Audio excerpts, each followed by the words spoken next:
Sa ngalan ng Ama at ng Anak at ng Espiritu Santo.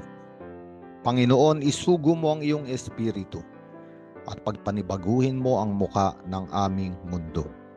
Ang ebanghelyo sa araw na ito ay mula kay San Juan, Kabanata 20, talata 11 hanggang 18. Makikita natin sa mabuting balitang ito si Maria Magdalena na pumunta sa libingan ni Jesus at siya ay umiiyak sapagkat wala roon ang kanyang minamahal na Panginoon.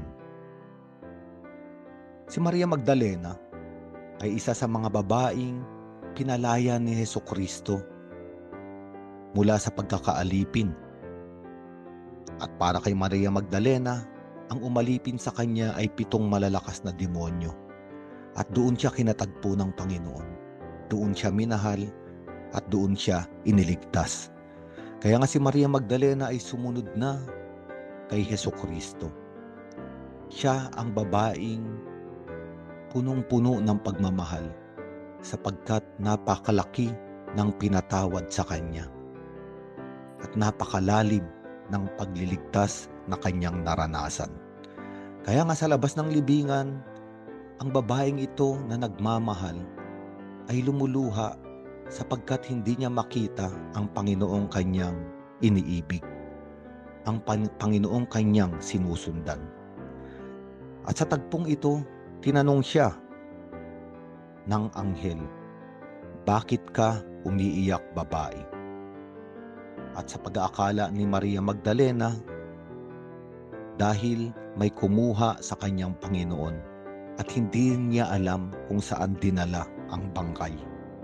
At sa tagpong iyon, nagsalita si Jesus na nakatayo at sinabi, "Babae, bakit ka umiiyak?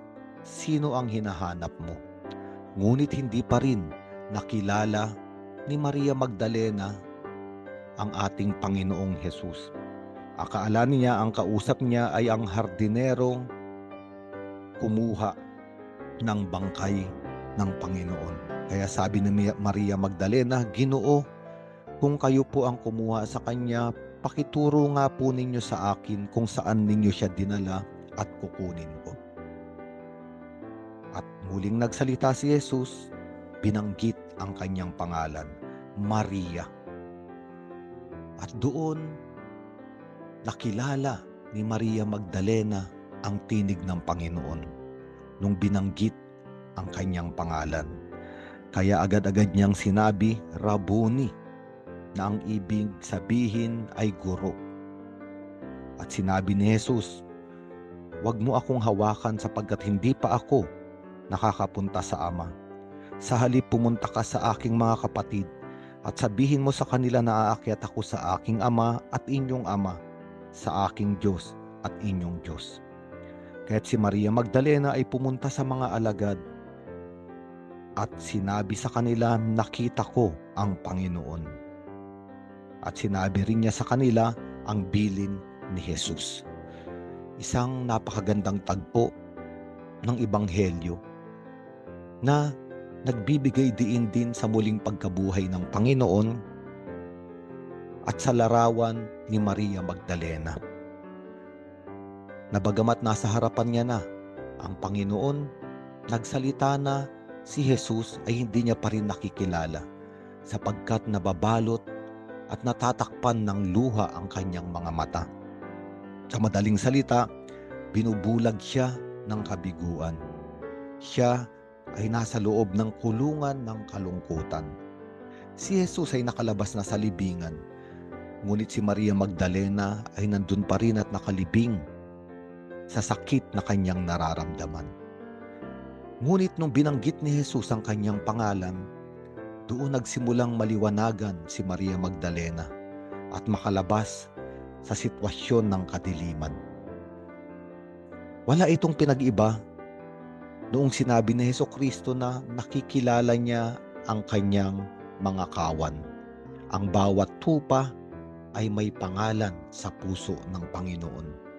Kaya nung binanggit ni Jesus ang pangalan ni Maria Magdalena, nakilala niya ang tinig ng kanyang mabuting pastol.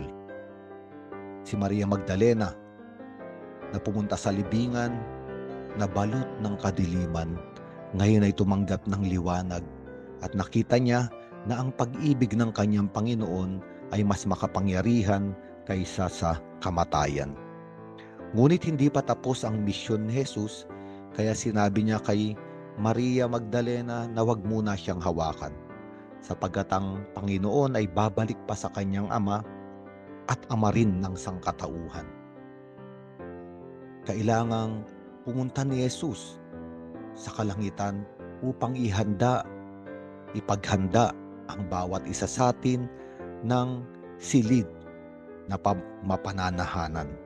At may bilin si Jesus kay Maria Magdalena na sabihin sa kanyang mga alagad ang kanyang nasaksihan. Kaya nga, sabi ni Jesus, ipamalita mo sa kanila ang iyong nasaksihan na mas makapangyarihan ang buhay kaysa kamatayan. Kaya sa lahat ng mga nagpahayag ng muling pagkabuhay ng Panginoon, si Maria Magdalena ang nanguna. Siya ang unang tao na nagpamalita na nawasak na ang kamatayan, na nakita niya si Jesus, katawan, may laman, na nagtagumpay at bumangon sa libingan. Kaya nga, sa tradisyon ng ating simbahan, ang tawag sa kanya ay Apostolorum Apostola. Siya ang apostol ng mga apostol, sapagkat siya ang isinugo ng ating Panginoong Hesukristo upang ipabalita sa mga apostol ang kanyang nasaksihan, ang tagumpay ng kalangitan sa kapangyarihan ng kamatayan. At sa araw na ito, tayo rin ay tinutulungan ng mabuting balita na lumabas mula sa kulungan ng ating mga mapapait na luha.